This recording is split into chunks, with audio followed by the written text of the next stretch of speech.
Hello everyone, hope you all are doing good. So now today we are going to discuss our next mock test questions of science pedagogy. So the first question is, which of the following is not the main problem of science teaching? एक जो science teacher है वो science पढ़ाता है, science teaching में कौन सी ऐसी चीज़ है जो प्रॉब्लम नहीं है? पहले तो ये देख लो प्रॉब्लम है क्या। पहला, मोर एम्फोसिस ऑन प्रैक्टिकल्स, मतलब प्रैक्टिकल्स पर ज़्यादा फोकस किया जाता है, तो ये प्रॉब्लम थोड़ी ना, साइंस में तो प्रैक्टिकल्स करने चाहिए। मैनेजमेंट ऑफ करिकुलम मैनेज करना, ये भी एक प्रॉब्लम है। Negative attitude of children toward science, ये भी एक प्रॉब्लम है। लैक ऑफ प्रॉपर रिसोर्सेज, ये भी एक प्रॉब्लम है। ये तीनों प्रॉब्लम है, बट ज़्यादा फोकस प्रैक्टिकल्स पर करना साइंस में ये एक प्रॉब्लम नहीं है। ये तो उल्टा अच्छी बात है कि आप साइंस बहुत अच्छे से सीखोगे जब आप उसको प्रैक्टिकली करके देखोगे। So first answer is your correct one कि ये प्रॉब्लम नहीं है साइंस टीचिंग में। ठीक है जी। Now comes to the next question, introduction of बूझा एंड पहेली।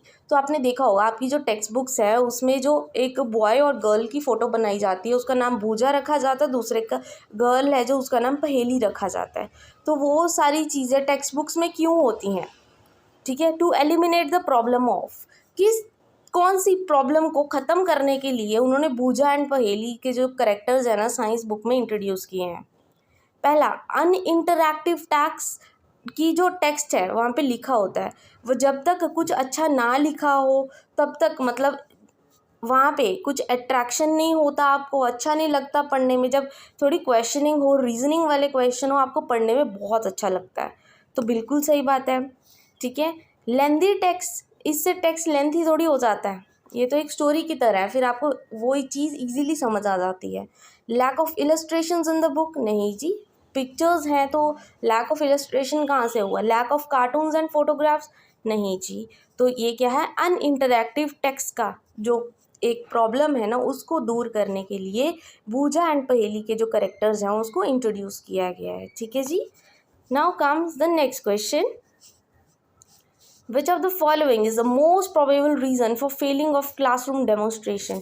कि जो क्लासरूम में जब आप डेमोन्स्ट्रेट करते हो कोई चीज़, आप खुद टीच कर रहे हो, उस टाइम आप कोई मॉडल दिखा रहे हो, कुछ भी किसी भी तरह आप बच्चे को समझाने की कोशिश कर रहे हो, ठीक है जी, तो आप कुछ भी कोई प्रैक्टिकल कर रहे हो एज अ टीचर, कौन सी चीज़ है जिस वजह से वो जो डेमोन्स्ट्रेशन है जो आप शो कर रहे हो बच्चों को, ठीक है, सारे एक्सपेरिमेंट करके, कौन सी चीज़ है मतलब जिस वजह से प्रॉब्लम क्रिएट होती है? लार्ज क्लास साइज, बिल्कुल सही है, क्योंकि देखो टीचर है प्रैक्टिकल कर रहा है, इतने सारे बच्चे होते हैं, ठीक है, और वो क्या है फिर एक दूसरे पे चढ़ते रहते हैं कि हमें देखने दो, पहले हमें देखने दो, तो ये क्या एक प्रॉब्लम हो जाती है उस टाइम पे, राइट। डिफ़िकल्ट कंसेप्ट नहीं जी, टीचर तभी तो डेमोन्स्ट्रेट कर रहा है ताकि उस कंसेप्ट को ईजी कर पाए।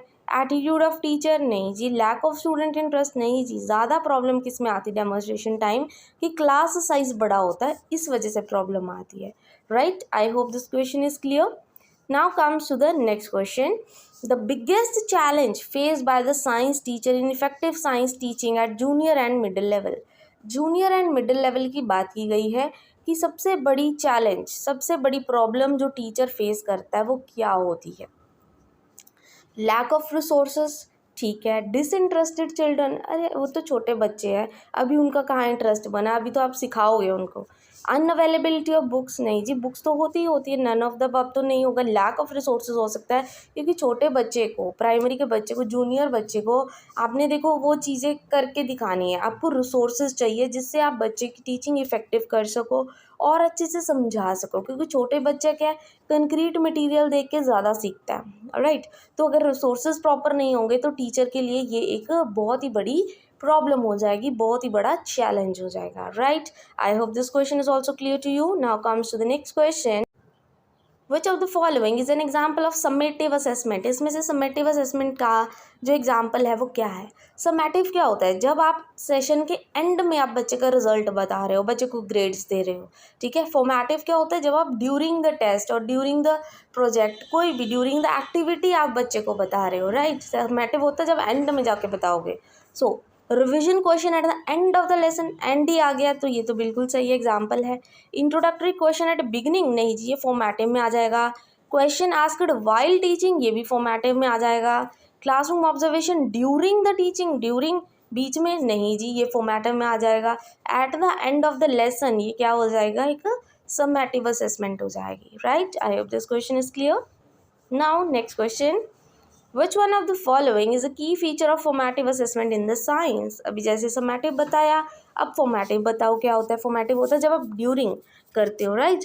तो उसमें एक की फीचर क्या है, आप क्यों करते हो, आप क्यों फॉर्मेटिव असेसमेंट देते हो बच्चों को, क्यों। It is aimed at developing scientific temper, सिर्फ साइंटिफिक टेम्पर डेवलप करने के लिए नहीं जी। It aimed at enhancing practical skills, इससे बच्चे की स्किल्स अच्छी होंगी, चलो मान लेते हैं।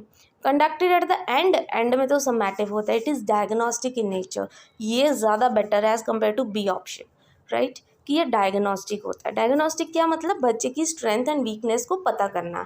तो अब आप जब फॉर्मेटिव असेसमेंट करोगे तो आप बच्चे की जो वीकनेस है, स्ट्रेंथ है, वो पता कर सकोगे और उसको डायग्नोस करोगे, ठीक है, कि बच्चे ये आपकी गलती है और आपको ये गलती सुधारनी है, ये ठीक करनी है, आगे जाके ये गलती नहीं होनी चाहिए, राइट। तो फॉर्मेटिव क्या है, डायग्नोस्टिक इन नेचर है। Now comes the next question, इनमें से कौन सा अच्छा ओपन एंडेड क्वेश्चन का एग्जाम्पल है। ओपन एंडेड क्या होते हैं, जो क्वेश्चन एक होता है बट उसके मल्टीपल पर्सपेक्टिव्स होते हैं, बहुत सारे आंसर्स होते हैं। क्लोज एंडेड क्या होता है, एक क्वेश्चन का एक ही बस टू द पॉइंट आंसर होता है। तो ओपन एंडेड इसमें से कौन सा है, observe the leaves and write their features. तो ये तो क्लोज एंडेड हो गया ना, कि पत्ते देखो और उनके फीचर्स लिखो। वो तो फीचर्स जैसे बच्चे को पढ़ाए गए हैं, बच्चा वैसे ही लिखेगा। Difference between shrub and herb, तो ये भी एज इट इज़ ही बच्चा कॉपी पेस्ट करता है। What would be the consequences if the earth loses its gravity? तो यहाँ पे आंसर्स बहुत सारे हो सकते हैं कि अगर अर्थ में ग्रेविटी ख़त्म हो जाए तो क्या होगा। तो हर एक बच्चा अपने अपने आंसर्स देगा कि ऐसा हो सकता है, ऐसा हो सकता है, ऐसा हो सकता है ना। तो ये ओपन एंडेड हो गया। So only C is your correct one, right. So C option is your correct. Now comes to the next question, assessment in science should focus more on testing the ability of the students to. कि जो science में हम assessment देते हैं ना, बच्चों को assess करते हैं, तो उसका ज़्यादा फोकस किस चीज़ पे होना चाहिए, कौन सी एबिलिटी बच्चों की टेस्ट करने के लिए होना चाहिए। Answer the open ended question. Be sufficient equipped for higher learning, नहीं जी। State the fact and principles of science correctly, ताकि जस्ट बिकॉज वो फैक्ट और प्रिंसिपल साइंस के अच्छे से बता सकें, नहीं जी, वो तो रट्टे में आ गया ना फिर। Apply the understanding of concept of unfamiliar situation in everyday life, तो ये देखो बिल्कुल सही है। हम साइंस जो असेसमेंट है क्यों फोकस करते हैं, ताकि बच्चा जो पढ़ रहा है उसको अपनी डेली लाइफ में यूज़ कर सके, ठीक है जी। So D1 is your correct. Next question, what is meant by the validity of the test. हम कब कहते हैं कि जो टेस्ट है वो बिल्कुल वैलिड है।